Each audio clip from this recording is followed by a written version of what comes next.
Bienvenue dans cette nouvelle histoire d'horreur animée. Ce soir, vous allez plonger dans le cauchemar de Clara, une jeune femme qui croyait être seule chez elle, jusqu'au moment où elle a entendu des pas, réguliers, obstinés, juste derrière sa porte.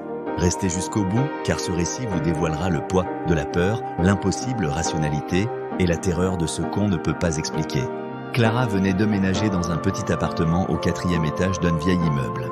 L'endroit paraissait tranquille, un peu trop d'ailleurs. La plupart des appartements étaient vides et les rares voisins qu'elle croisait se contentaient d'un signe de tête discret avant de disparaître derrière leur porte. Le couloir était toujours mal éclairé, les ampoules clignotaient et un froid étrange y régnait, comme si le bâtiment refusait de se réchauffer. Au début, Clara n'y prêta pas attention. Elle avait besoin de calme, paix bienvenue hors ses études et ce silence pesant lui convenait presque. Mais très vite, elle commença à remarquer des détails troublants, des bruits de craquements dans les murs, une impression persistante d'être observée chaque fois qu'elle s'approchait de la porte d'entrée, et parfois même l'étrange sensation qu'une présence l'accompagnait jusque dans sa chambre. Une nuit, alors que la pluie battait contre les vitres et que le vent sifflait entre les interstices des fenêtres, Clara s'endormit avec difficulté. Vers 2h du matin, un son la tira brusquement de son sommeil. Au début, elle crut avoir rêvé. Mais en tendant l'oreille, elle distingua clairement des bruits de pas, lents, lourds, résonnant dans le couloir désert. Son cœur se mit à battre plus fort.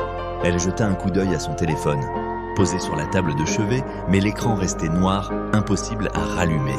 Les pas se rapprochaient, traînant sur le vieux parquet du couloir, puis ils s'arrêtèrent, juste devant sa porte.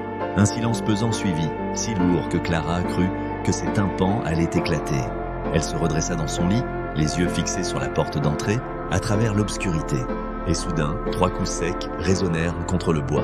Toc, toc, toc. Clara s'effigea. Elle n'attendait personne. Personne ne devait venir chez elle. Qui pouvait frapper ainsi en pleine nuit? Elle eut envie de crier, mais aucun son ne franchit ses lèvres. Ses mains tremblaient tellement qu'elle dut se serrer les poignets pour se calmer. Les coups cessèrent, mais la présence ne s'éloigna pas. Elle entendait encore la respiration de l'autre côté de la porte.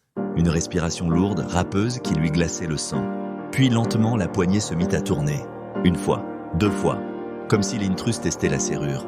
Clara recula, ses yeux écarquillés fixant cette poignée qui bougeait par à-coups. Finalement, elle s'immobilisa. Un silence revint, plus inquiétant encore que le bruit.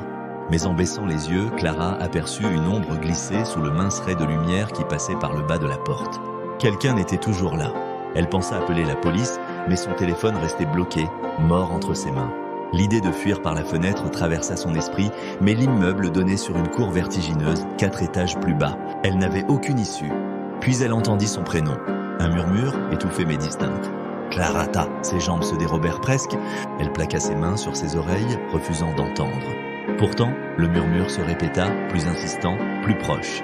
Et alors que Clara croyait que tout était terminé, que la chose s'était éloignée, elle aperçut un détail qui la fit hurler intérieurement. Dans le miroir accroché dans le couloir de son appartement, derrière elle, une silhouette noire se dessinait.